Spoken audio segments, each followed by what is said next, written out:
ఎదురు చూడడం. ఈ లోకంలో మనం ఎన్నో విషయాల కోసం ఎదురు చూస్తుంటాం. అంటే ఈ లోకంలో మన పరిస్థితులు మారాలని ఎదురు చూస్తుంటాం. మన బంధువులు, మన స్నేహితులు మన కష్ట సమయంలో మనతో ఉంటే చూడాలని ఎదురు చూస్తుంటాం. అలాగే ఏం చేసినా పర్లేదు, ఈ లోకంలో మనం ఆనందంగా ఉండాలని ఎదురు చూస్తుంటాం. కానీ ఒకటి గుర్తుపెట్టుకోండి, ఈ లోకానికి తెలిసిందల్లా మృతమైనవి నీకు ఇవ్వటం. అంటే శాశ్వతంగా నీతో ఉండేవి కాకుండా అశాశ్వతంగా మీతో ఉండేది ఇవ్వటం మాత్రమే లోకానికి తెలుసు. కానీ బైబిల్ చెప్తుంది, యెహోవా కొరకు ఎదురు చూచువారు నూతన బలము పొందుకొనును అని వ్రాయబడి ఉన్నది. నిజంగా దేవునికి మాత్రమే తెలుసు శాశ్వతమైన మనకి ఇవ్వటం. దేవునికి మాత్రమే తెలుసు నిన్ను ఎలా సంతోషంగా ఉంచటమో. దేవునికి మాత్రమే తెలుసు నీ పరిస్థితులు మార్చటం.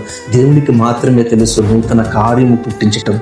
కనుక ఈ దినాన్న ఈ లోకం వైపు, ఈ లోక ఆలోచనల వైపు, ఈ లోక సంతోషాల వైపు, ఈ లోక బలగం వైపు నీ హృదయం పెట్టినట్లుగైతే ఒక్కసారి ఆలోచించు. ఇవేవి నీకు శాశ్వతమైనవి ఇవ్వవు, కానీ అశాశ్వతమైన మాత్రమే, అంటే మృతమైనవి మాత్రమే ఇవ్వగలవు.